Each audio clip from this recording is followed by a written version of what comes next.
The guy couldn't hold back and cursed just with a single breath from Tu Tian. He could no longer cast his spirit technique. Tu Tian ignored him and walked away saying, "This is just a simple spirit technique, temporarily cutting off the connection between his hands and the oxygen around him." The young master looked dumbfounded, not understanding what Tu Tian was talking about. Tu Tian then remembered that this world had no concept of oxygen yet. Even if he explained it, the Hin family's young master wouldn't understand. The young master of the Hin family felt mocked and became furious. He rushed forward to attack Tu Tian from behind, but before he could even touch a single strand of Tu Tian's hair, he was countered immediately. A ring of ice wrapped around his neck. He couldn't breathe. The ice tightened even more. The young master began foaming at the mouth. This was originally just a fire-extinguishing technique, but using it on a person for the first time felt a bit unfamiliar. Suddenly a girl approached Tu Tian and expressed her gratitude. She had been pestered by this guy, but didn't know how to deal with him since it was inconvenient for her to take action herself. The girl introduced herself as Mochi Lan, and Tu Tian also introduced himself. Perhaps this was the legendary hero-saving beauty moment. No matter how one looked at it, this girl was indeed beautiful. Unfortunately, in his previous life, he wasn't good at talking to girls, and even after reincarnating, the only woman he ever spoke to was his mother. Mochi Lan lifted her head and asked if he was very strong. When Tu Tian lowered his head to look at her, a mesmerizing sight entered his view, making his face turn red. Tu Tian quickly turned his face away and said it was only because that rich brat was too weak. The girl looked at Tu Tian with a slight shyness. It seemed that Mochi Lan had started to take notice of him. The announcement for the entrance exam echoed through the academy. Each candidate had to transfer their spiritual energy into a spirit stone. It seemed that the headmaster's words were true. Reaching the third rank at this age was already considered extraordinary talent. But in this academy, it was only seen as average. The students here were indeed exceptionally powerful. When it was Mochi Lan's turn, her power widened. Tu Tian's perspective, her spiritual energy was far greater than the others. It seemed she was no ordinary person. Just as expected, Mochi Lan was the princess of a neighboring country. Moreover, she had already reached the 4th level after Chi Lan finished. It was Tu Tian's turn as they passed each other. He didn't hesitate to praise her. The girl also encouraged him for his upcoming test. Tu Tian stepped forward, pouring all his spiritual energy into it. The Royal Academy's practical test was held behind the mountain. An elder stepped out to announce that the entrance combat test was about to begin. Everyone's face showed clear tension. Only Tu Tian kept yawning continuously while waiting for the test. The elder began to announce the rules of the test. Within 2 hours, students had to eliminate magical beasts to earn points. Defeating a first-rank beast earned 1 point, a second-rank beast earned 2 points, a third-rank beast earned 4 points, and a fourth-rank beast earned 8 points. The points kept increasing. Finally, anyone who reached 50 points would pass the test. Moreover, there were 5th-rank magical beasts in the mountain. The elder instructed everyone to stay as far away from them as possible. Everything had been announced. The test officially began. The students started to scatter. Tu Tian took a deep breath, smelling the air around him. This place was filled with the scent of magical beasts, very similar to the mountain behind his house. The sound nearby caught Tu Tian's attention. Another student was struggling to defeat a magical beast, but couldn't bring it down no matter how hard they tried. Tu Tian raised his hand with just one move. He subdued the magical beast, leaving the other student stunned by this terrifying power. Feeling lazy, he hung himself on a tree branch waiting to mock his opponent. "Sorry," he said, "seeing you struggle so much. I couldn't help myself." The student whose prey was stolen by Tu Tian couldn't hold back his anger, cursing non-stop. "You dare steal my prey." Tu Tian calmly replied that having your beast stolen was a very common thing, then turned around and left, without paying attention to the student from the Ying family. Seeing Tu Tian walk away, he grabbed Tu Tian's shoulder, refusing to let him go, even bringing up his family to threaten him. Suddenly, the guy from the Ung family hurriedly let go, took a few steps back, his face turning pale. Not daring to say another word, Lan Van glanced at. Tu Tian smiled slightly. He didn't say anything else, just nodded as a greeting, turned around, left. Tu Tian watched Lan Van's back. Thought to himself, this guy doesn't seem bad. At least he knows right from wrong. The student immediately ran away but still didn't forget to brag, saying that when the opportunity came, he would definitely teach Tu Tian a lesson. Tu Tian was sick of hearing these words. Why did these people only know how to repeat the same sentence over and over again without any creativity at all? Tu Tian turned back to thank Lan Van for helping him drive that guy away. He introduced himself to Lan Van, also happily responded. This was the first time he had met someone who talked so casually with him. He suggested cooperating with Tu Tian. Though he smiled on the surface in his heart, he was calculating other schemes. Cooperating with Tu Tian, a second-rank cultivator, was just a convenient way to earn more points. Tu Tian also happily shook hands with Lan Van, agreeing to his invitation. Just in time, he also wanted to see what a fourth-rank cultivator was capable of. The three elders stood there observing the entire process. This was not only a test of combat ability, but also an assessment of teamwork and coordination. The candidates participating in this exam were basically third-rank cultivators, with a few having reached the fourth rank. However, even for fourth-rank cultivators, completing the task alone within the given time was extremely difficult. They could only pass the exam by cooperating as a team, utilizing each person's strengths to have a chance of success, and achieving a higher efficiency in defeating magical beasts. Tu Tian and Lan Van were making plans. Van, like other noble disciples, rarely had the opportunity to encounter magical beasts in his daily environment, even though he had already reached the fourth rank. But young Master Lan was not very confident in himself. Lan Van's battle plan was for Tu Tian to handle defense, while he took charge of the attack. Just as he finished speaking, magical beasts had already approached them from behind. But these were no longer ordinary beasts. They were twin-headed hounds.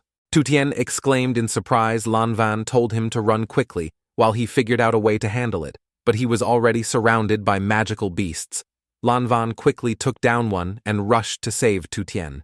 Tu Tian stood still in one place without any sign of movement. Lan Van thought he was frozen in fear, but the real reason was that Tu Tian was drooling. This was the first time he had seen this two-headed magical beast. He wondered if its meat tasted like dog. If he added a little shrimp paste, it would be even better. Lan Van was still struggling to fight the remaining magical beast after escaping. He knew his chance had come. He continuously launched ice blocks toward the beast. With just a few basic martial arts moves, Lan Van had already defeated one beast. At this moment, he suddenly remembered that Tu Tian was still surrounded by the two-headed hounds. But when he turned around, he saw Tu Tian calmly clapping his hands, having already taken care of everything. He had single-handedly defeated 3 two-headed hounds, to the point that they couldn't even lift their heads. Lan Van's face turned pale, completely shocked by Tu Tian's level. Tu Tian, are you even human? The old headmaster and the 2 professors had been observing the entire process. They appeared concerned because the exam had only just begun for the duration of a single incense stick.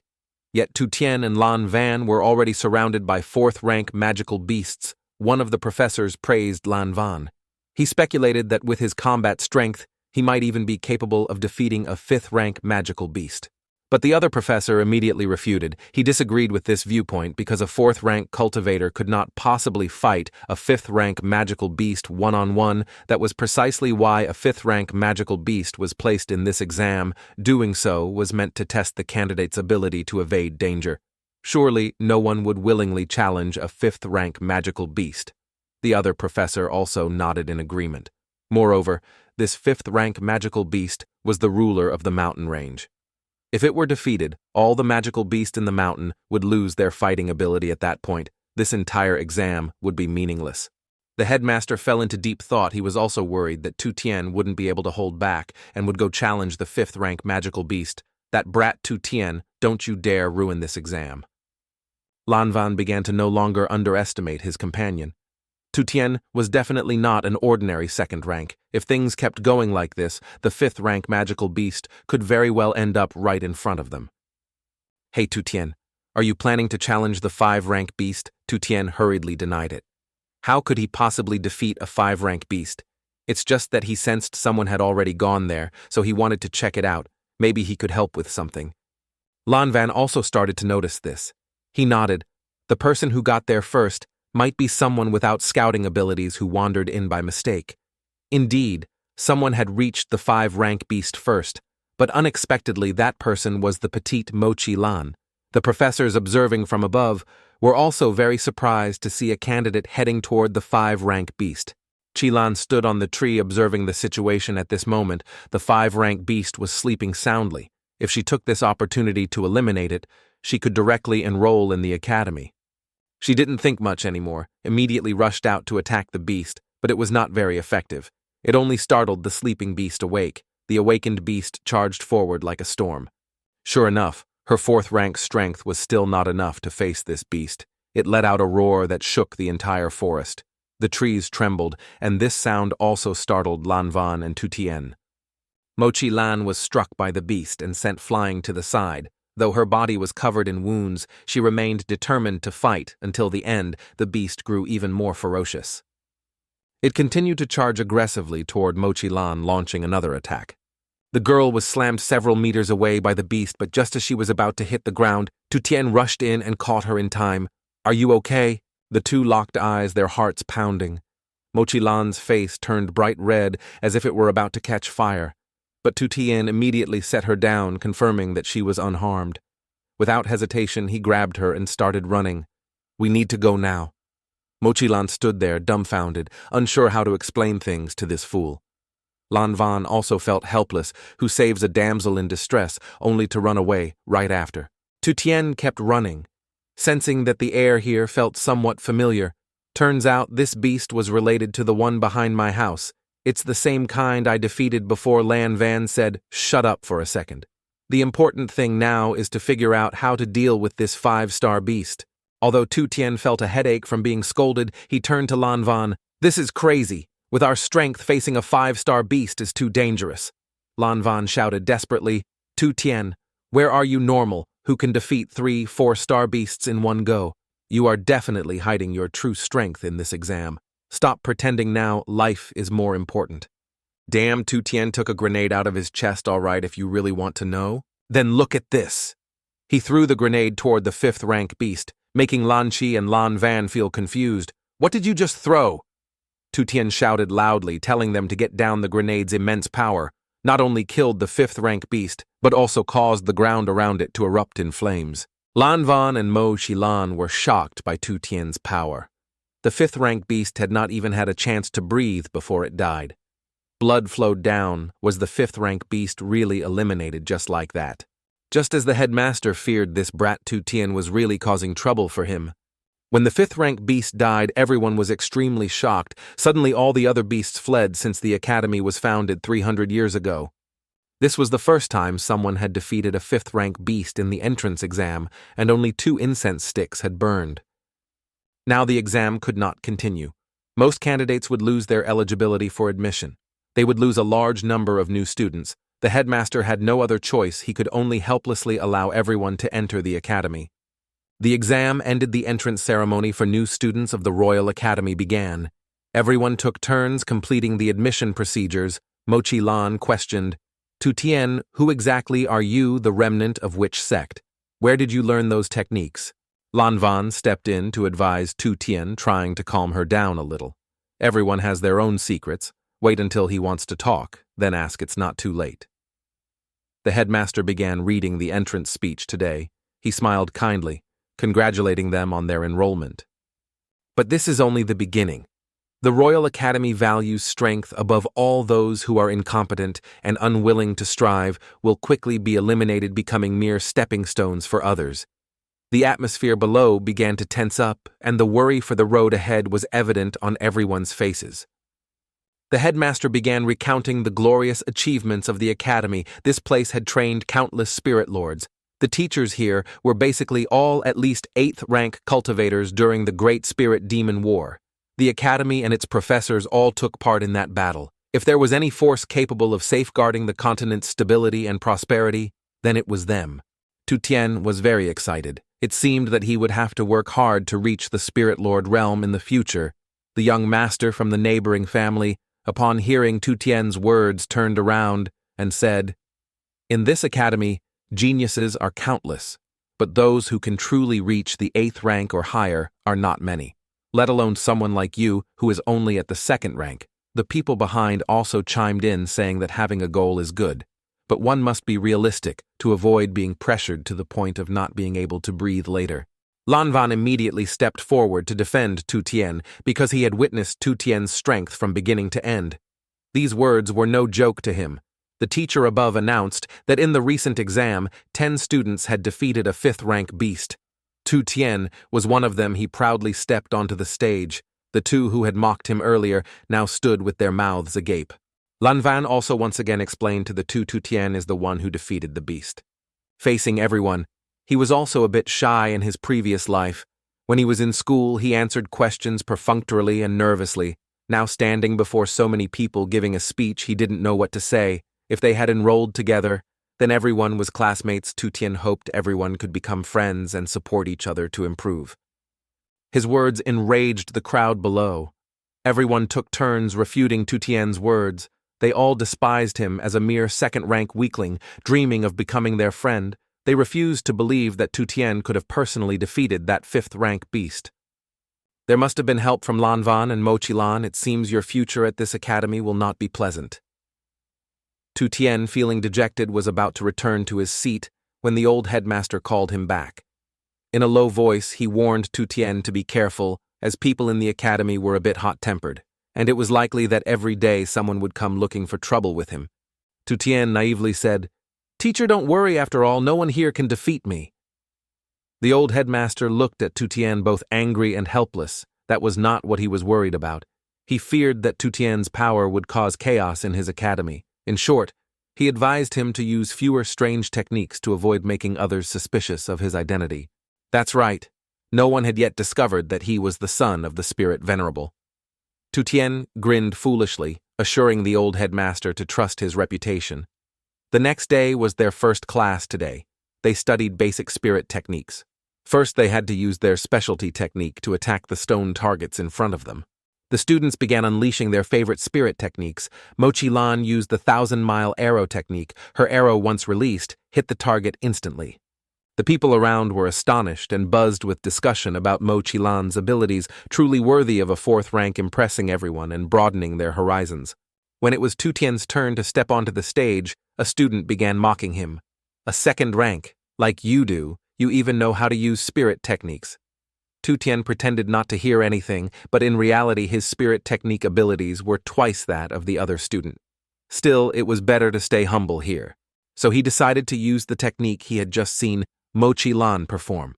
In an instant, Tu Tien created a bow and arrow identical to Mochilan's. He controlled the force at about 30%, and just as he predicted, the arrow only cracked the statue without completely shattering it. That was enough. Only then did Tu Tien notice Mochilan. Her expression was grim, clearly angry at his actions. He had intended to use that technique to prove he was weaker than her. But he hadn't expected that this spirit technique was something Chilan had painstakingly created. The fact that he learned it just by watching made her suspicious.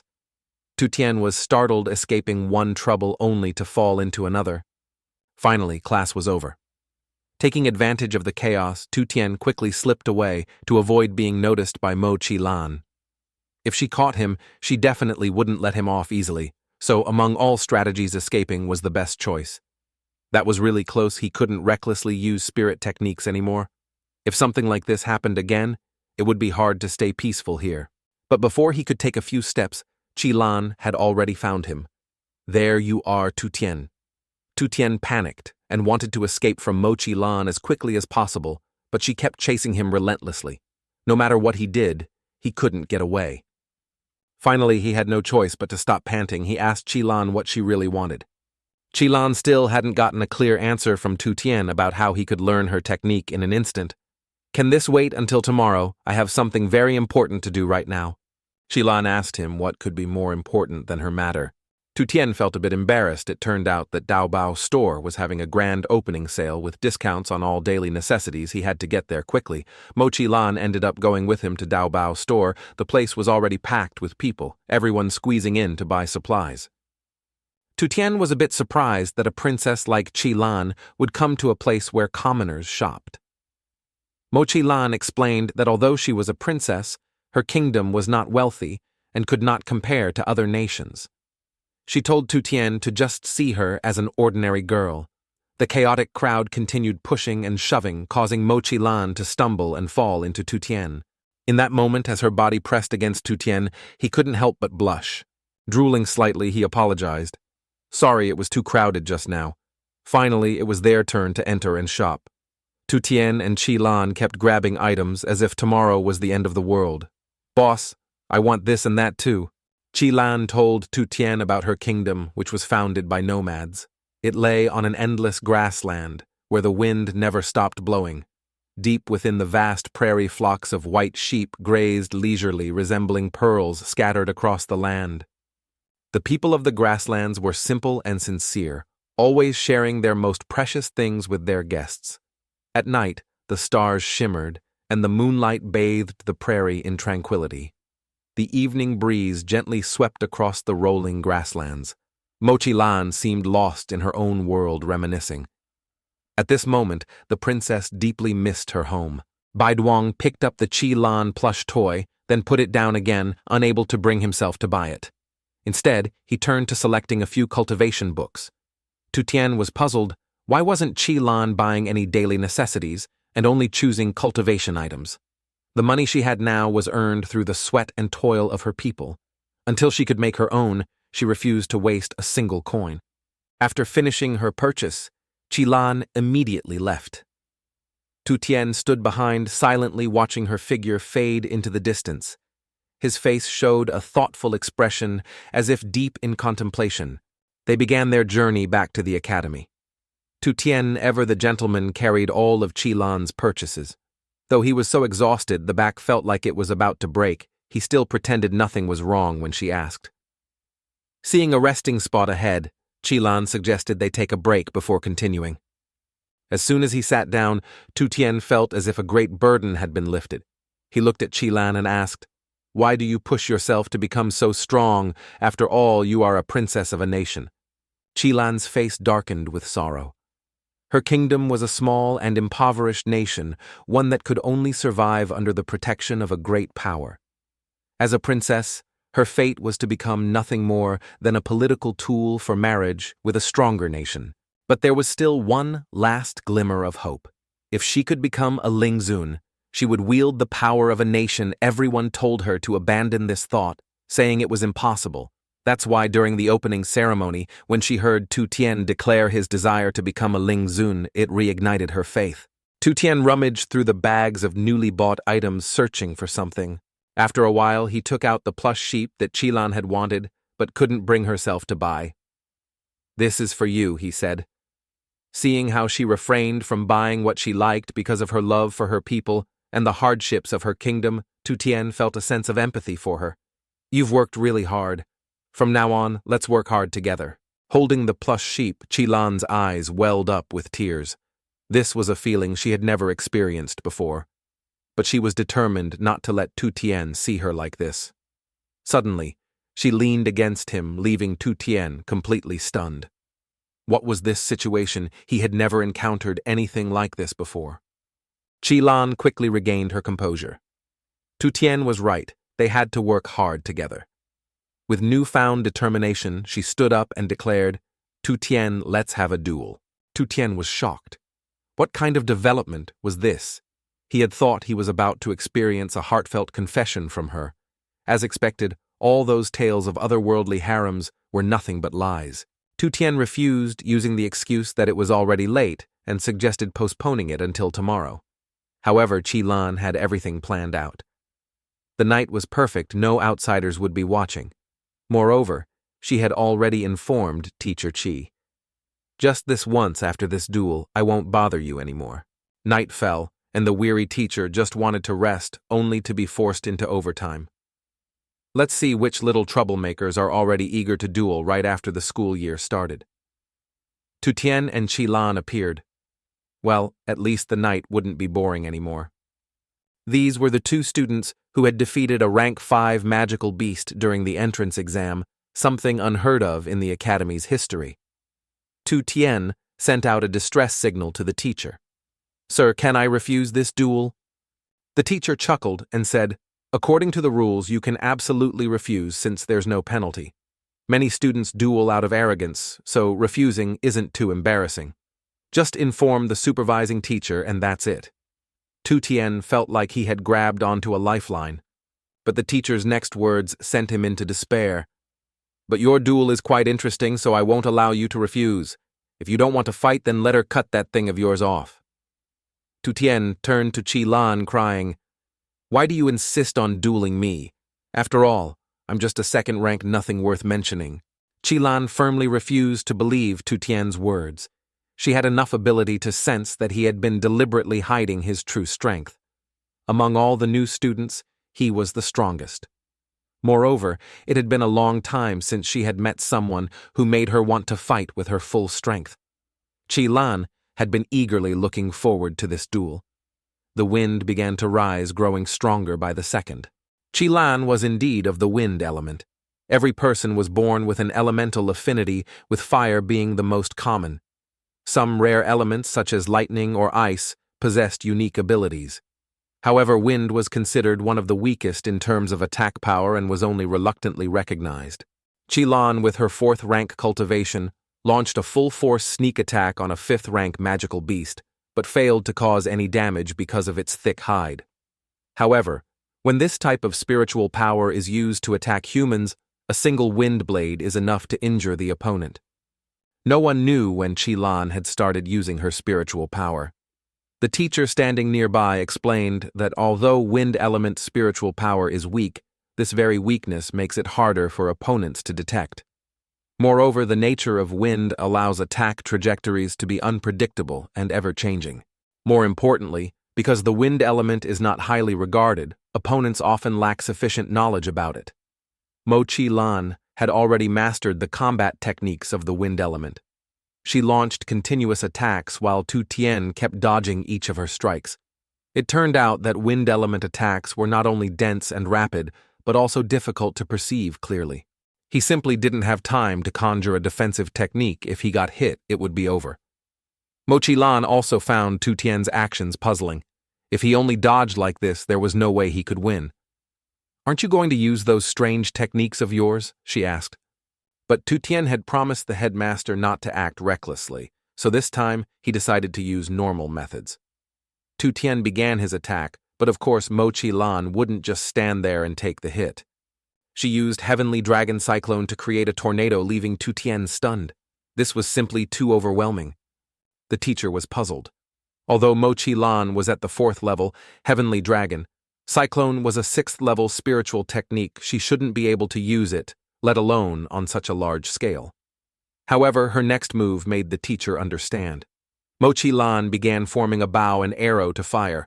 This wasn't Heavenly Dragon Cyclone at all, but rather a low-level wind-type spiritual technique that created a similar effect. The teacher tried throwing a stone into Qi Lan's whirlwind. As expected, there was no additional offensive power. This was merely a visual trick, but it could only trouble Tu Tian for a moment. Not worth mentioning, he had barely avoided disaster. Tu Tian drew a sword.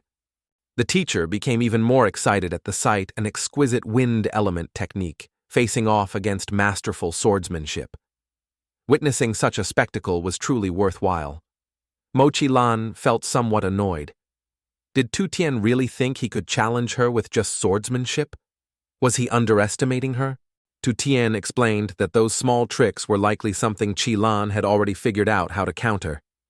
He had also witnessed her attack techniques, and in terms of adaptability, he knew he had no advantage. So why not simplify things with this sword? No matter how unpredictable or strange Qi Lan's attacks were, he would simply cut through them. Tu Tian began his counterattack. Each sword strike was sharp and decisive. Even the teacher was utterly shocked.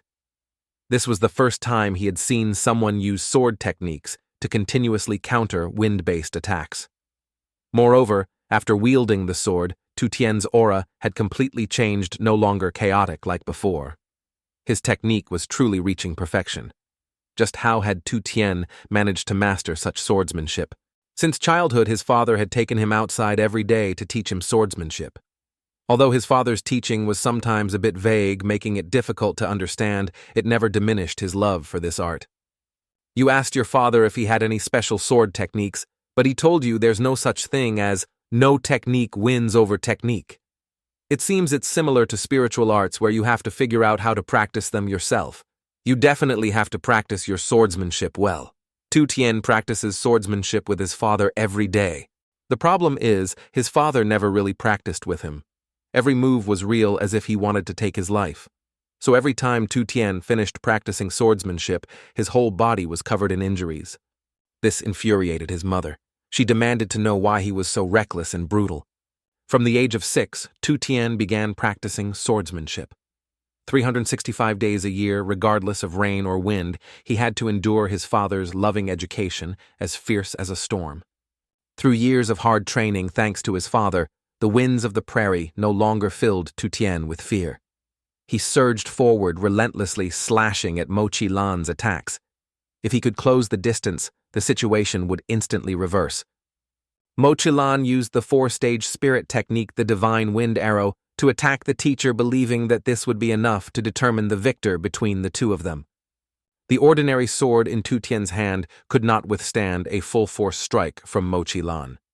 To prevent any casualties, the teacher intervened as soon as he raised his hand, while Tu Tian used the 1st-stage spirit technique, Shockwave. The sword managed to block and sever Mochi Lan's attack, but it shattered in the process. The match ended and Tu Tian stepped forward to face Mochi Lan. It seems the result was a draw. Mochi Lan, in frustration, headbutted Tu Tian, causing him to lose his balance and fall to the ground unconscious. The teacher reluctantly declared Mochi Lan the winner. Although her tactics were not entirely fair and honorable, Tu Tian was completely out of it and unable to get back up. After that earth-shattering headbutt from Mochi Lan, Tu Tian truly had no words left to say. It was just a sparring match. Did it really have to come to this? You're way too competitive. Mochi Lan awkwardly explained that in real combat one must use any means necessary, and it was all because Tu Tian was too arrogant. If he stayed here even a moment longer, that girl's face would surely turn redder than a papaya. Mochi Lan told Tu Tian not to overthink things, since the outcome was already decided, then immediately ran off, leaving Tu Tian with a bewildered and confused expression. What do you have to be embarrassed about, and you're telling me not to overthink it? This girl's acting a bit strange today, winning, but not like usual. The teacher, chuckling teasingly, explained to Tu Tian that, according to the customs of Mochi Lan's homeland, if a woman of her age formally loses a duel to a man, she must offer herself in return. This custom is pretty advantageous, isn't it? No wonder she always wants to win. The teacher slung an arm around Tu Tian's shoulder, laughing and teasing him. What a pity. If you had gone all out and been a bit more careful just now, who knows, you might have gained a wife by now. Tu Tian gave an awkward smile. It seems I don't have that kind of luck. The teacher also noticed that Mochi Lan didn't seem entirely indifferent toward Tu Tian.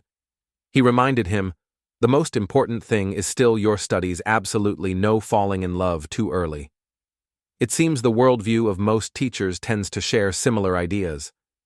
The next morning, Tu Tian and Mochi Lan met on their way to school. Tu Tian invited Mochi Lan to go to class together. The girl agreed. Mochi Lan brought up yesterday's duel. She had thought that Tu Tian only relied on a few strange techniques to attack, but she didn't expect that he had mastered such strong fundamental swordsmanship. She also realized that her strength was indeed still inferior to Tu Tian. On the way, many people saw this scene. It was inevitable that there would be some gossip. They called Tu Tian a bootlicker and a coward. No one believed that he had truly defeated the beasts in the previous exam.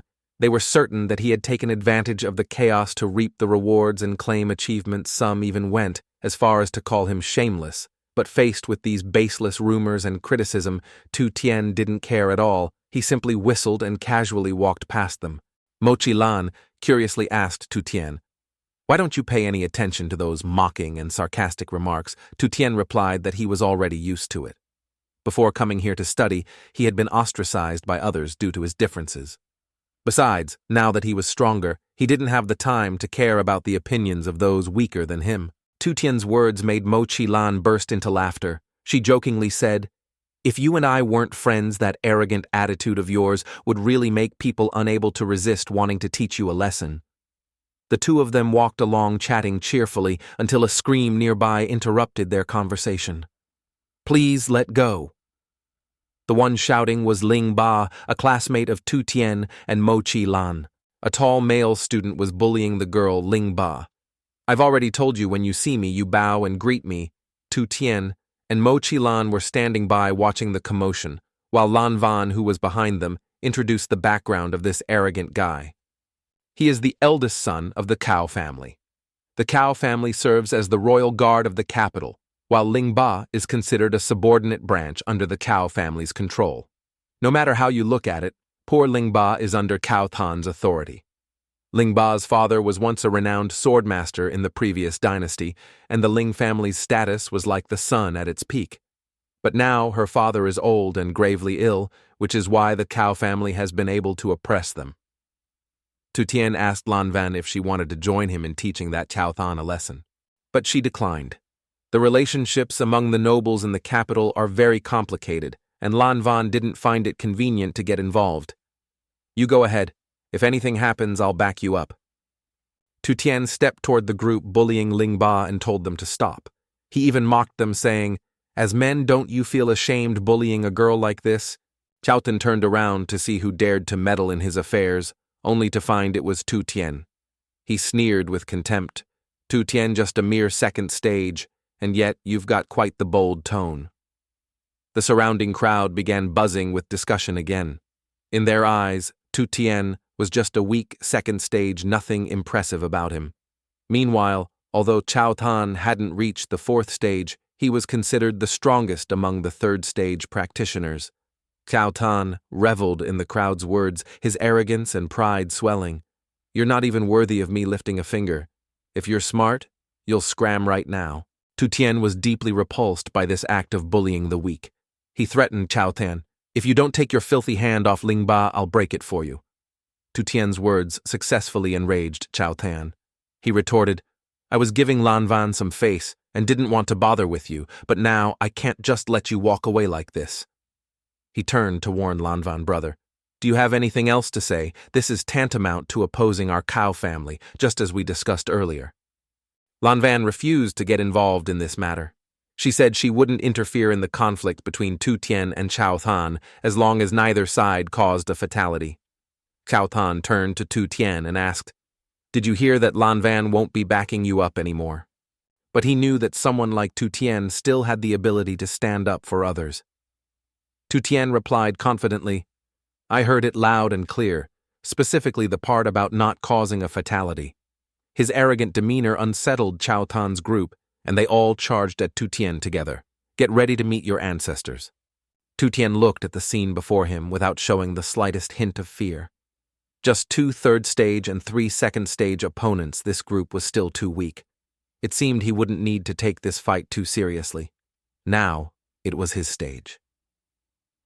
Tu Tian used the first-stage spirit technique, frost condensation, with just a single stomp. The ground where the group was running suddenly turned into a sheet of ice, causing them all to slip and fall. Next came the first-stage spirit technique, flame burst, followed by the second-stage spirit technique, electric surge. With these simple methods alone, Tu Tian effortlessly subdued all 5 of them without breaking a sweat. Dealing with this bunch of fools, even kindergarten-level spirit techniques were more than enough to handle them. The incident happened so quickly that the surrounding crowd barely had time to react. In the blink of an eye, Tu Tian had single-handedly defeated 5 people, 2 of whom were third stage. Some began to doubt his supposed second-stage level. The spirit techniques he had just used were all basic entry-level techniques for second stage, and first stage originally thought to be only for practice, yet unexpectedly effective in real combat.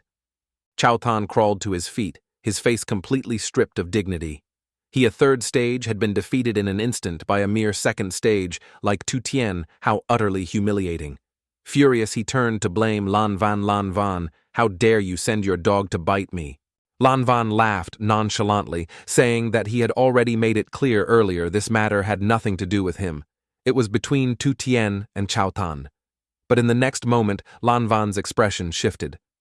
The gentle look in his eyes turned sharp as he glared at Cao Tan. "You've already made your move, lost, and now you come here making a fuss and insulting my friend. Do you really want to die?" The killing intent emanating from Lan Van made Cao Tan's soul scatter in fear. Though he was furious at this moment, he was powerless. After all, the other party was Lan Van, he couldn't do anything. Tu Tian stepped over to Ling Ba to check on the poor girl. As they were talking, Cao Tan spoke up again, threatening Ling Ba. The killing intent emanating from Lan Van made Cao Tan's soul scatter in fear. Though he was furious at this moment, he was powerless. After all, the other party was Lan Van, he couldn't do anything. Tu Tian stepped over to Ling Ba to check on the poor girl. As they were talking, Cao Tan spoke up again, threatening Ling Ba. The girl named Ling Ba resolved not to let it go. After all, this whole mess started because of her, so she decided to handle the issue herself. Cao Tan, I want to duel you. Cao Tan couldn't bear this humiliation any longer. Those he had always considered weaker than him were gradually climbing over his head. The more he spoke, the angrier he became. He had long harbored resentment toward Ling Ba. His Cao family was often humiliated because of their rivalry with her. His words grew increasingly harsh. This lowly bloodline truly produces nothing but wretched vermin. Cao Tan hid his hand behind his back, secretly casting a spell to prepare a sneak attack on Ling Ba. Today, he was determined to reclaim all the dignity he had lost. Lan Van also noticed something was off, and immediately warned Tu Tian and Ling Ba. At that moment, Cao Tan charged forward to attack Ling Ba. Tu Tian watched Cao Tan's fighting style and found it utterly distasteful. What kind of third-stage powerhouse resorts to ambushing a girl like this? Lan Van, watching from the sidelines, was worried for the two of them. The Cao family's signature flame technique wasn't an ordinary fire-based spirit technique, its power was immense. But Mochi Lan immediately disagreed. She said she had once encountered an incredibly skilled swordsman, so when she saw Ling Ba's stance, she could tell that this girl was far stronger than Cao Tan. Each time Lang Ba drew her sword, she successfully deflected the attacks of the High God, leaving him speechless with astonishment. Despite his usual confidence in his abilities, the few sword strikes from Lang Ba had begun to make him question his existence. Before he could even think, Lang Ba somehow found herself airborne, preparing to strike him down with a slash. That slash missed Lang Ba, and she spun around once more, advancing to use the Lingshen Liu technique to strike directly at the High God's face.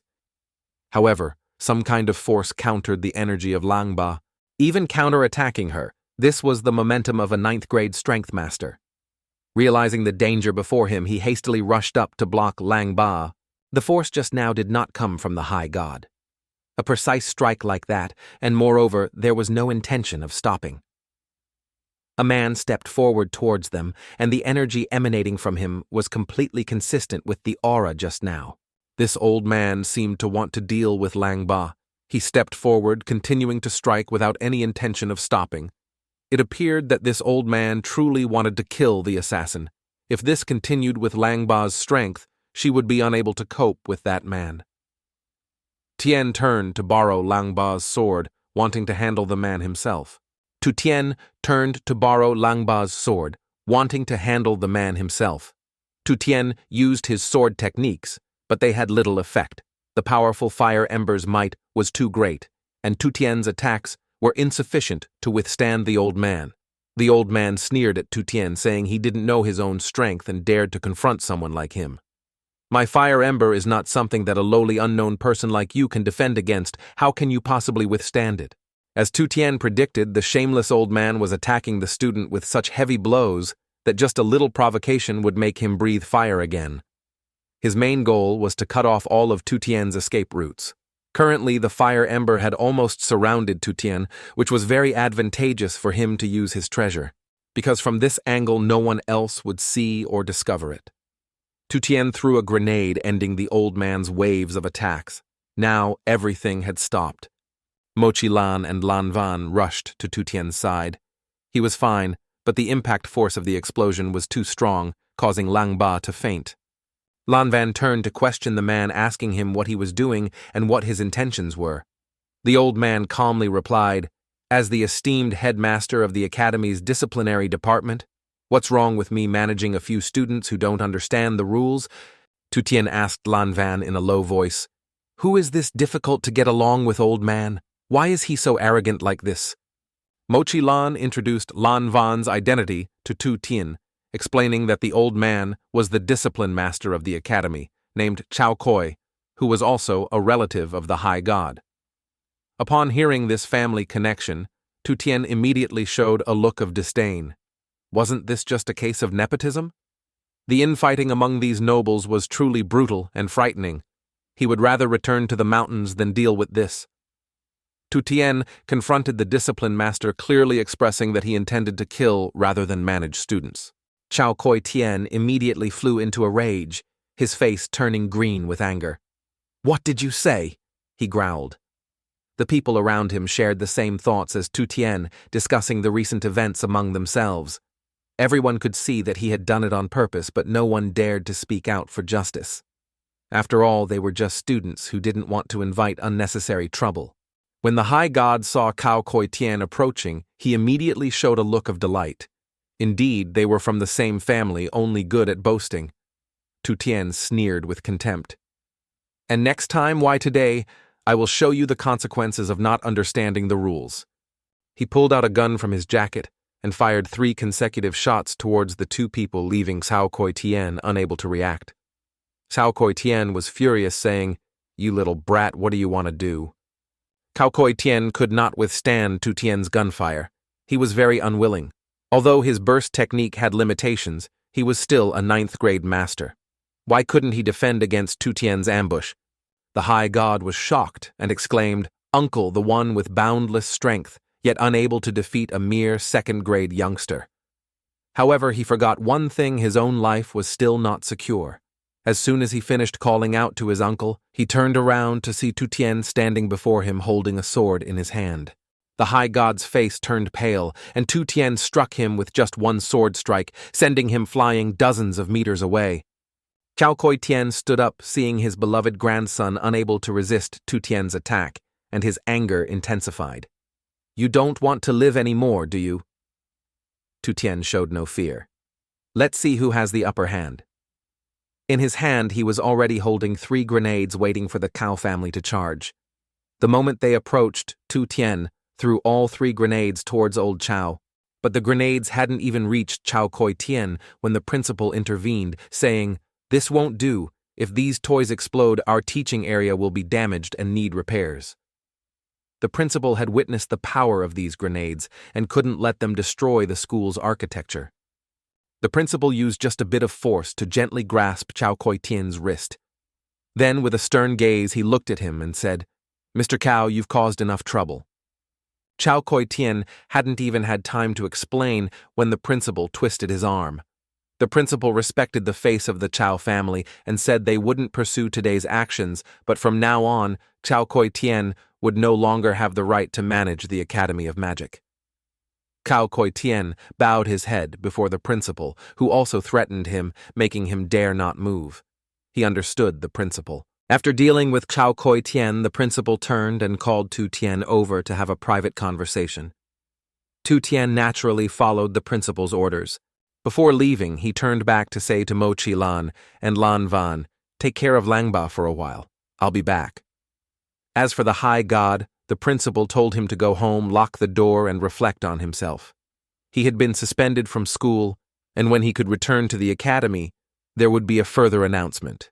As Tu Tian walked past the high god, he was filled with resentment and called out Tu Tian's name. However, he had never feared anyone. Tu Tian stuck out his tongue in provocation, saying, "Come and hit me then." Some people think that Tu Tian was very lucky to have the principal intervene to save his life. Otherwise, he would have been done for today. However, others believe that Tu Tian had prepared in advance and wasn't afraid of Chao Koi Tian at all. After everyone finished discussing, they whispered to each other, "But Chao Shen and Chao Koi Tian are still here." Yet what's there to fear now? Those two are already at a disadvantage.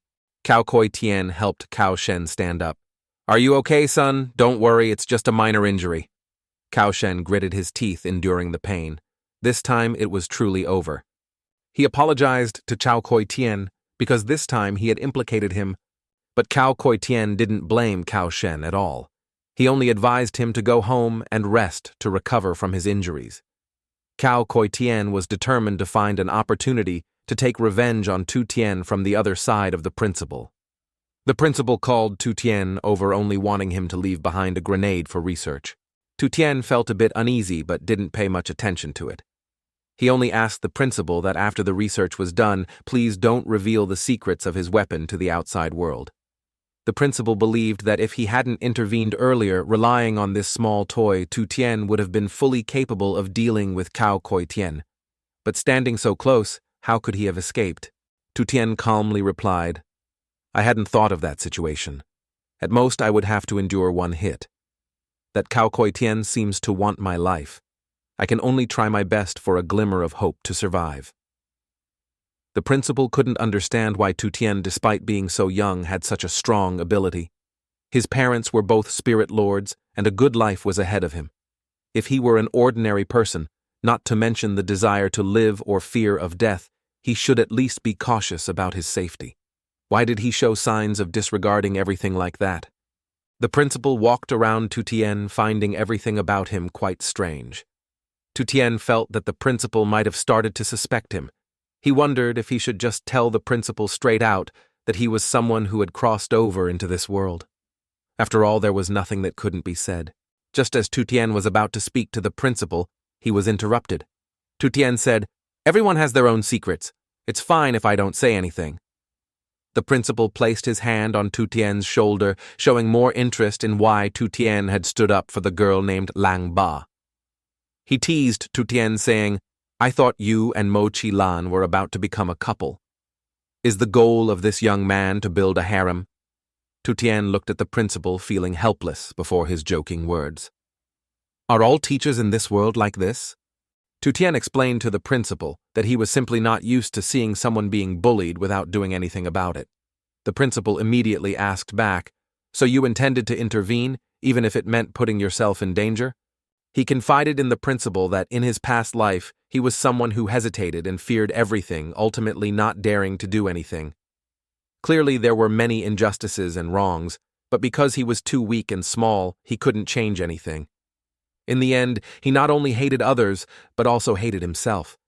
He closed himself off every day, only befriending computers and games. Actually, compared to crossing over or cultivating, perhaps this change in perception is the true rebirth. Tu Tien really likes this. He decided to do what he thinks is right and absolutely not compromise with any mistakes. If his strength is not enough, then he can only become the strongest. Tu Tien is filled with excitement and determination. He wants to become a spirit lord. Tu Tien wearily trudged back. He had just started school, yet trouble kept finding him one after another. School life, making friends, romance. Why did none of these seem to favor him? It seemed that Tu Tien had offended some troublesome figure, which was why he ended up in this situation even worse. He was being watched by the principal all day, leaving him with no moment of peace. Recalling the principal's words, he reminded himself that his position was somewhat special, so he should avoid causing trouble, especially not to randomly destroy public property. This made Tu Tien very annoyed. The more he thought about it, the angrier he became.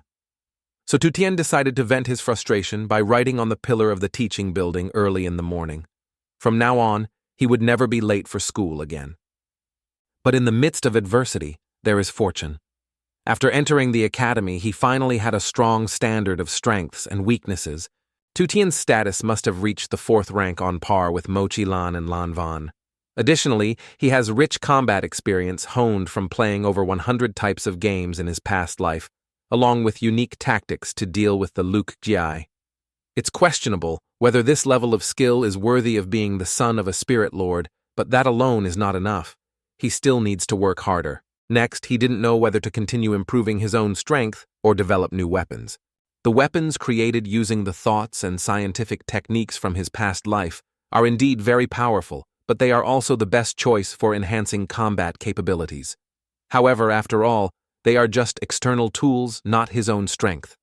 Indeed, he should still focus on diligent cultivation to build a solid foundation, especially while he is still young. Tu Tien was still lost in his thoughts, not noticing someone greeting him. Tu Tien suddenly thought of something. Only children have to make choices. Adults want everything. The youth of his past life, combined with the youth of this life, had created a person with a thick face. Thinking about this, Tu Tien burst out laughing like a child. This action of his attracted the attention of those around him, and everyone looked at him with puzzled eyes. Suddenly, a girl approached to greet Tu Tian, saying, "Hello, classmate." Tu Tian turned his head and saw a beautiful girl. She introduced herself as Yahello, a classmate of his. He politely responded to the girl, explaining that he was preoccupied with other thoughts and didn't hear Yahello's call. The girl cheerfully chatted with Tu Tian, saying that she had heard about how he stood up for justice yesterday, even injuring Chao Shen severely and causing old man Chao Koi Tian to suffer losses. She couldn't help but admire this classmate, thinking he must be a very intimidating person. Tu Tian asked the girl, "Why were you looking for me?" The girl suddenly turned her face and secretly glanced at Tu Tian, who was slightly surprised. What was happening? Could it be that the girl had already taken notice of him? Yahello pulled out a letter from inside her jacket and said she wanted to give it to Tu Tian. He was confused. Could this be a legendary love letter? Seeing Tu Tian's expression, Yahello also looked a bit embarrassed. She gazed at Tu Tian with expectant eyes. Tu Tian's classmate didn't want to receive it, so Tu Tian's hands trembled as he took the first love letter of his life. This happened so suddenly that he was momentarily unprepared. After handing over the letter, Yahello immediately left. At this point, Tu Tian's face had turned red. The little girl bid farewell, and after Yahello left, Tu Tian sat alone smiling foolishly. He exclaimed, "Now that I look closely, this class really has many beautiful girls." Just as he was indulging in the joy, a teasing teacher suddenly appeared. "Was it just now that you were thinking our class has many beautiful girls, right, Tu Tian?" Tu Tian jerked himself upright, almost blurting out a few romantic curses. "Teacher, don't scare me like that. Are you trying to scold me with that short sentence?" The teacher reminded him that class was about to start, and there was no need to hide the letter anymore since he had already seen it. Moreover, it wasn't even certain that it was a love letter considering your troublemaking physique. Who knows, maybe it's a challenge letter. Thinking about it, it seemed the teacher had a point. Anyway, he had to open it and see what the letter said. Yahello made an appointment with Tu Tian, and he arrived right on time. As soon as he arrived, Yahello came out to greet him and led Tu Tian into the pharmacy where she worked. Tu Tian curiously asked, "Yahello, classmate, why aren't you in school? Why are you here?" Yahello's spiritual technique was somewhat special, being a healing technique, and she worked at the pharmacy, which was also a convenient place for her cultivation and studies. Yahello led Tu Tian inside behind the curtain. It turned out that the person who had made the appointment with Tu Tian was not who he expected, but Lang Ba. Tu Tian felt embarrassed and thought he shouldn't have come here. Instead, he should be thanking him. Lang Ba seemed to want to get out of bed to greet Tu Tian, but Yahello didn't allow her to do so because of her injuries. Although it was just a superficial wound, her body had suffered quite a shock. Therefore, she couldn't move around freely. Tu Tian asked Lang Ba what she wanted to see him about, and it seemed like the matter Lang Ba wanted to discuss was quite important. Tu Tian was indeed a formidable swordsman, but he still didn't have a sword of his own. Coincidentally, the Lang Ba family had a sword that was very suitable for Tu Tian. The reason Lang Ba called Tu Tian here today was to discuss this matter. That special sword was called the Takim Vong Kui. Tu Tian felt puzzled by the name of the sword. Lang Ba explained that although the sword was called the Takim, it wasn't the kind of sword that was terrifying and could manipulate its user into killing innocent people. So why is it called the Takiem? Perhaps it's because no one in this world can understand this sword, and therefore no one can use it. It's just that Lang Ba feels Tu Tian can be recognized by the sword, so she wants Tu Tian to become its master. Tu Tian wants to know why Lang Ba thinks that way. Lang Ba bowed her head and expressed her thoughts. Yesterday, Tu Tian borrowed Lang Ba's sword to cut off the flames of Chao Koi Tian while saving her. Clearly, it was a life-or-death situation, but Tu Tian didn't even frown, and there was no fluctuation in his eyes. It was only then that Lang Ba realized something. Tu Tian wasn't calm. He had isolated himself from this world. Lang Ba realized she had said something unpleasant and awkwardly waved her hand, explaining to Tu Tian that it was just her one-sided feelings. Tu Tian also seemed very relaxed. Tu Tian comforted Lang Ba, saying that from a certain perspective her feelings weren't wrong. Perhaps the Takim sword also gave her a similar feeling. Without saying more, Lang Ba invited Tu Tian to come to her house tomorrow. Only when he saw the sword would he understand what she meant. After Tu Tian left, Ihoa asked Lang Ba if it was okay to do that, since the sword was a gift from Lang Ba's father. Lang Ba replied that she felt it was all part of fate, her father obtaining the sword and giving it to her, and now meeting Tu Tian. She believed that these events were all arranged by destiny, and that Tu Tian would definitely be recognized by the sword. Ihoa teased Lang Ba, saying that she had already seen meeting Tu Tian as a fate arrangement, which made Lang Ba blush. "Don't think wildly," Ihoa said. On the way back, Tu Tian couldn't stop thinking about the Ta Kiem Vong Kui. Just hearing the name made him feel that it was very powerful. If that sword truly became his, it would certainly help him unleash his full potential in swordsmanship.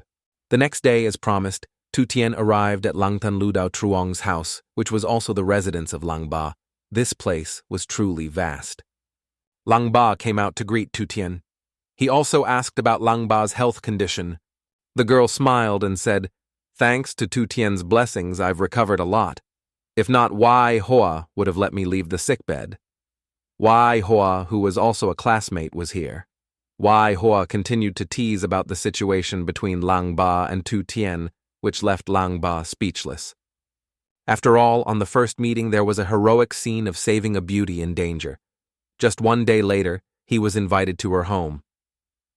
What if the handsome man and beautiful woman were in the same room with fire and straw nearby? Lang Ba was teased by Wai Hoa to the point of almost crying.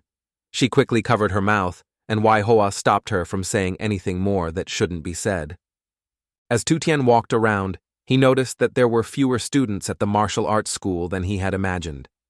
He asked Lang Ba about this issue. For a long time, people had said that the Lang family was a branch of the Chao family, which originally had no status. It wasn't until the father of Lang Ba, thanks to his exceptional swordsmanship, established Langtan Lu and opened this martial arts school. But currently, Lang Ba's father can no longer hold a sword and is only able to rest in the backyard. As a result, the martial arts school has also declined. Not wanting to mention this matter much, Lang Ba opened the door and led Tu Tian and Ihoa into the room where the Ta Kiem Vong Kui was stored. When Tu Tian saw the sword, he guessed it might be a Japanese sword, but something didn't seem quite right. This was the Dao Ming dual-wielding style, also known as the Miao Dao. He mustered up his courage to pick up the sword and examine it, as soon as his hand touched the hilt. Suddenly there was a voice speaking directly into Tu Tian's mind. "You can only learn the knowledge that he has learned." This matter was too mysterious. The sword even asked Tu Tian if he knew which generation of iPhone was currently available.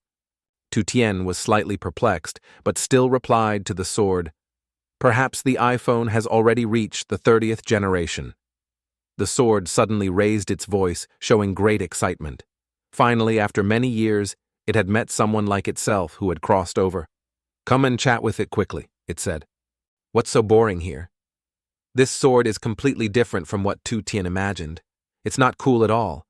Lang Ba and Wai Hoa saw Tu Tian standing there in a daze in front of the sword, looking worried. It seemed like things weren't going well. Lang Ba looked confused and asked Tu Tian. As soon as the Ta Kiem sword found someone with a similar fate, it hastily asked Tu Tian a bunch of seemingly silly questions. For example, "Is your soul a beautiful little sister?" Or, "How much salary does it get per year?" These questions left Tu Tian frightened before he could even react. He quickly put the sword back in its place, realizing that he and this sword were not compatible after all. As soon as the sword was put down like that, it called out to Tu Tian, "Wait, I have one more question for you. I'll only ask you one thing. Do you plan to build a harem? If so, I'll follow you." "This sword is truly crazy," Tu Tian said, turning to Lang Ba.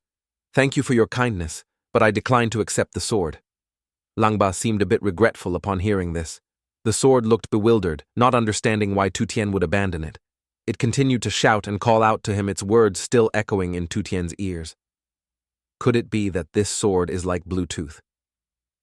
Once connected, it can communicate wirelessly, but as soon as he stepped out of the room, the sound gradually faded away, and Tu Tian could no longer hear the sword's words. It seemed that if he went a bit further, he wouldn't be able to hear anything at all anymore. Tu Tian asked Lang Ba about the origin of this strange sword. Lang Ba also didn't know the specific origin of the sword, only that it was her father's second sword, which he rarely used. Lang Laojia, who could defeat opponents with just one sword for most of the time, was chatting with someone. Then, an uninvited guest interrupted their conversation. "Oh, you're still here bragging about how powerful you are. Call him out to see how strong he really is." Lang Ba didn't know this person. "Who are you?" This thug came with two others today. They came to cause trouble and wanted to provoke a fight. They looked at Lang Ba with a provocative gaze. Unexpectedly, trouble arrived so quickly. Lang Ba urged Tu Tian to go ahead, saying she had to stay behind to deal with these thugs. Tu Tian was slightly surprised by this situation. They might have come to cause trouble for Lang Ba. Lang Ba explained that the Lang family originally had a low status, but they achieved their current position thanks to her father's efforts, using his strength to earn recognition. People acknowledged Lang Laojia's abilities, so even when masters came to visit, it wouldn't be like this. Tu Tian said, "It seems more like they came to avenge Cao Koi Tian." The thug among them didn't deny it, saying, "Today we will destroy the Lang family's martial arts school." Lang Ba flew into a rage, preparing to draw her sword to teach these lawless people a lesson. But the sword was only halfway drawn when Tu Tian stopped her. Lang Ba's body had just recovered and was still very weak, so she shouldn't engage in a fight with these people. "Let me help you deal with these scoundrels," he said. The three thugs rushed forward, each one arrogant and thinking they could defeat Tu Tian. However, reality gave them a harsh slap in the face. Tu Tian used just one sword to knock down the three thugs.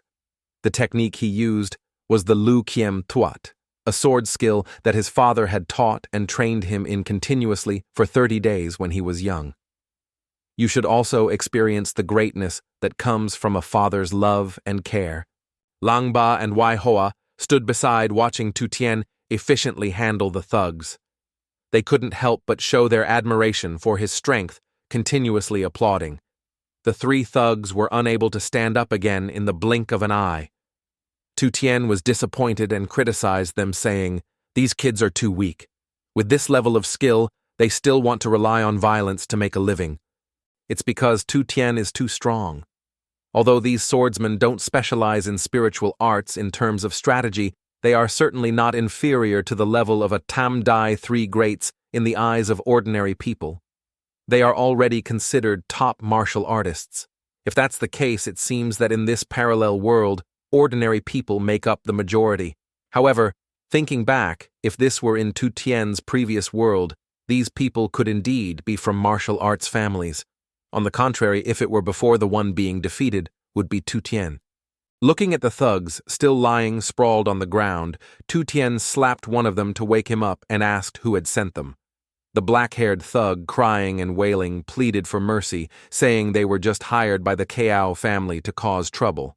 Suddenly, a mocking voice echoed, saying that these three thugs were just useless pawns sent to provoke you. You don't know which of their words were true. This time, you've managed to anger the Kao family. The one speaking these words was none other than Luke Tiu.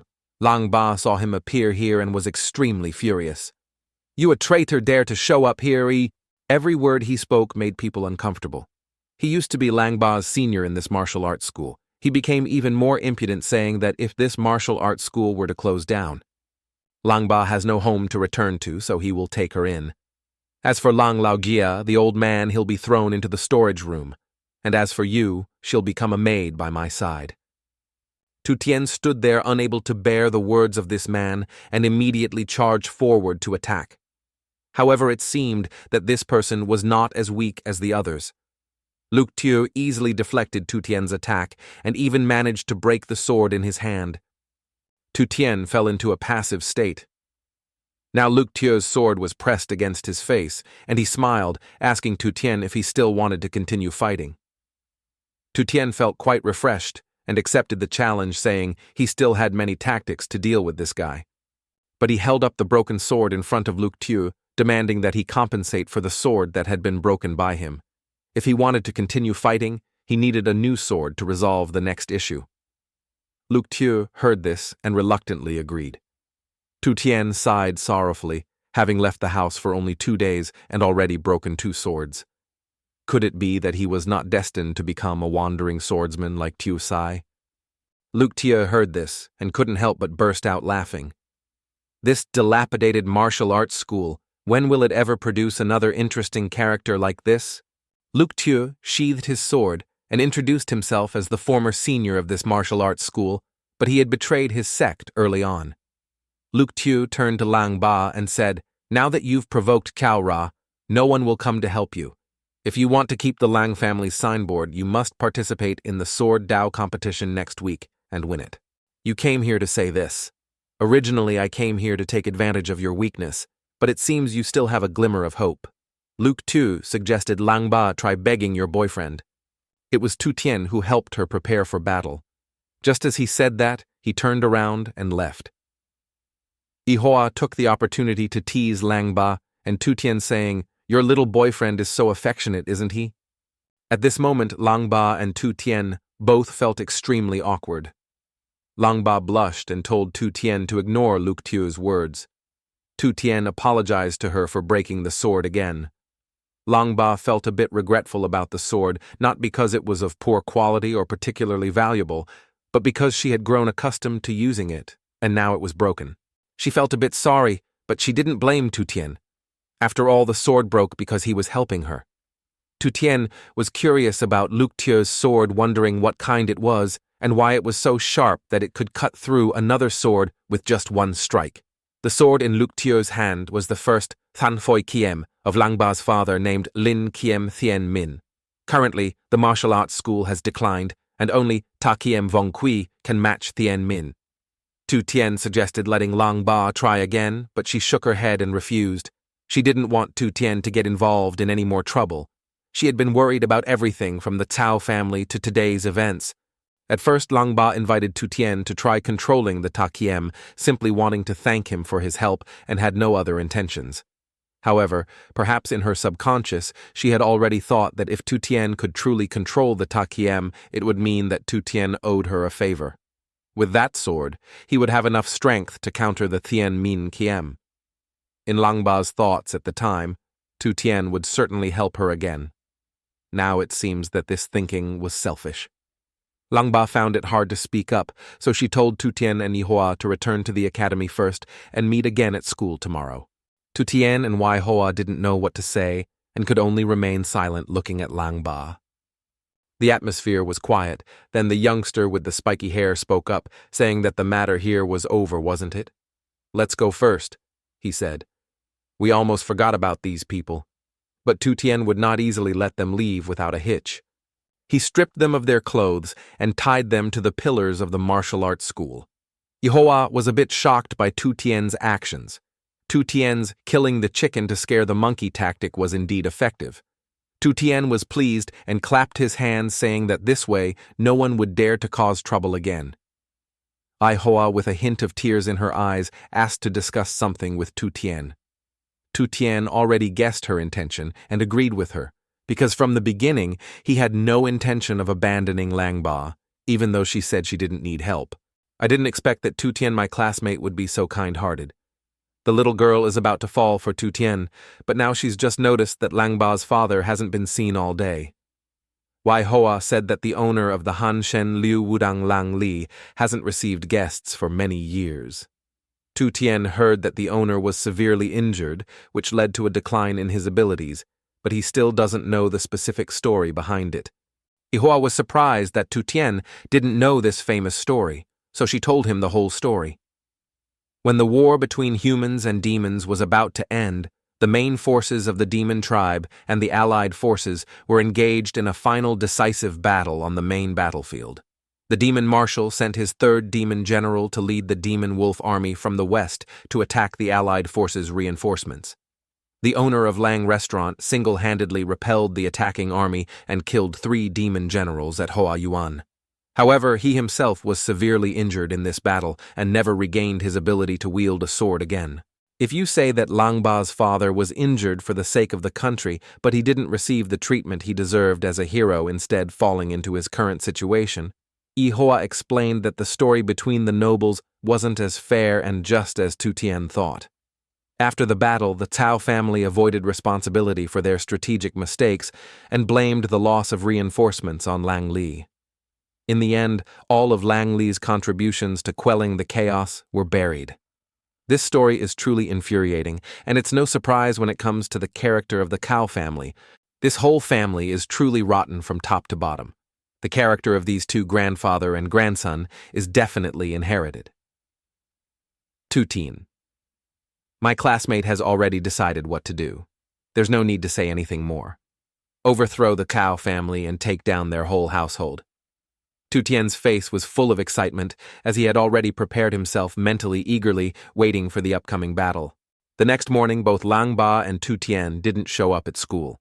The teacher was furious to the point of breaking the ruler in his hand.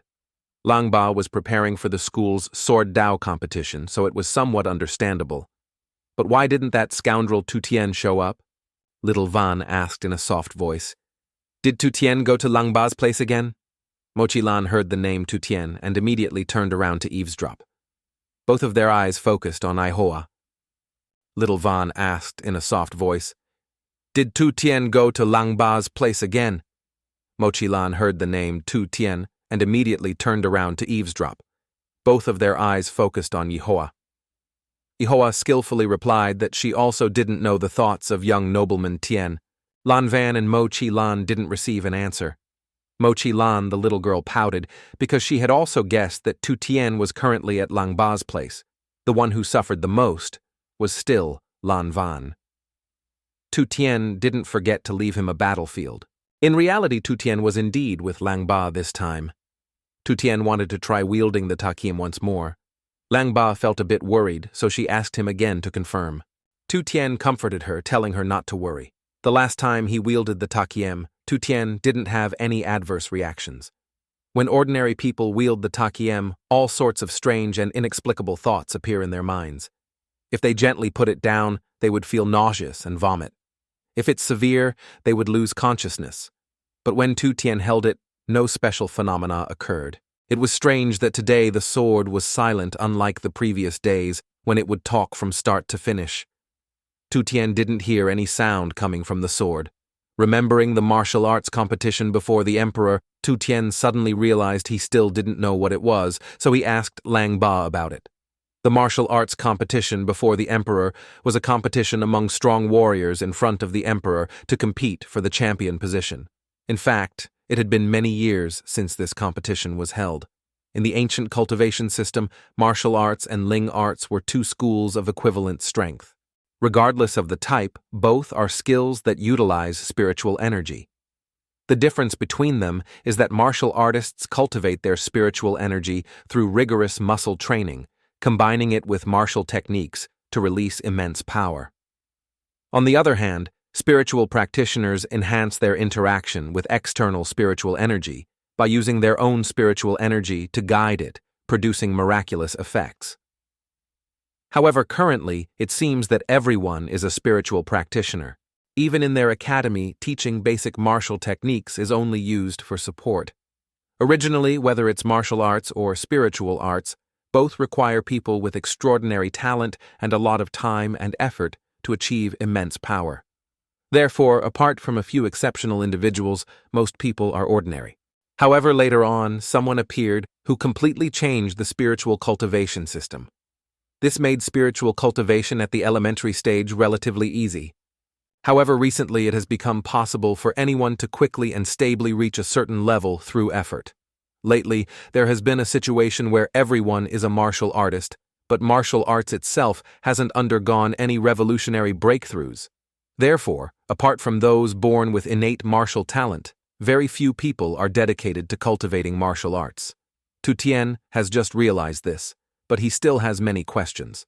For example, who was the person who changed the spiritual cultivation system? What did they do? Lang Ba couldn't believe that in this world there was someone who didn't know these basic things. Tu Tian, where did you come from that you don't even know these fundamental things? Mentioning this, Tu Tian rubbed his head 3 parts reluctantly and 7 parts ashamed. This matter probably had to blame those untrustworthy parents of his. From childhood to adulthood, his parents had never taught him this information, and every day was just training and more training. However, the person who changed the spiritual cultivation system was a pioneering scholar, also the founder of the Royal Cultivation Academy. He conducted the classification of attributes in the standard spiritual cultivation system, and the current spiritual rank system was established by him. This person compiled many theoretical textbooks and personally practiced and lectured on his theories at the academy. He was a genius who appeared once in 1,000 years. Suddenly, a strange thought appeared in Tu Tian's mind, and this way of thinking and acting seemed somewhat familiar. Just as you thought the sword said that the man was also like you, having crossed over from another world. What's more, you absolutely couldn't have imagined that his famous phrase, which has been passed down for thousands of years, was what that phrase originated from the modern world, and is very familiar. I am lonelier than fireworks. When Tu Tian heard this, he slapped his thigh and laughed heartily. However, people have always revered that unofficial phrase, which is actually the tears of the era of the blue sword. The sword told him not to mock people like that. Who knows if the spiritual lord had really read Eileen Chang's works? Langba saw Tu Tian like this and felt a bit frightened. Could it be that he was affected by the demonic sword's influence on his mind? This was none other than the spirit technique his mother had taught him when he was 3 years old. Moreover, his mother didn't even need to use a magic circle, so he learned it directly from her. Remembering the past made him nostalgic. Furthermore, seeing this guy use the technique with only 3 points of spiritual energy, wasn't that too stingy? This was definitely the level of an ordinary person. Tu Tian slapped his forehead, because he had always been beside those 2 spirit lords. He thought he was only at the level of an ordinary person. Only after stepping outside did he realize how powerful he truly was. He had to teach that arrogant guy a lesson. Tu Tian took a deep breath and exhaled a stream of blue energy, instantly dispelling the guy's flame technique.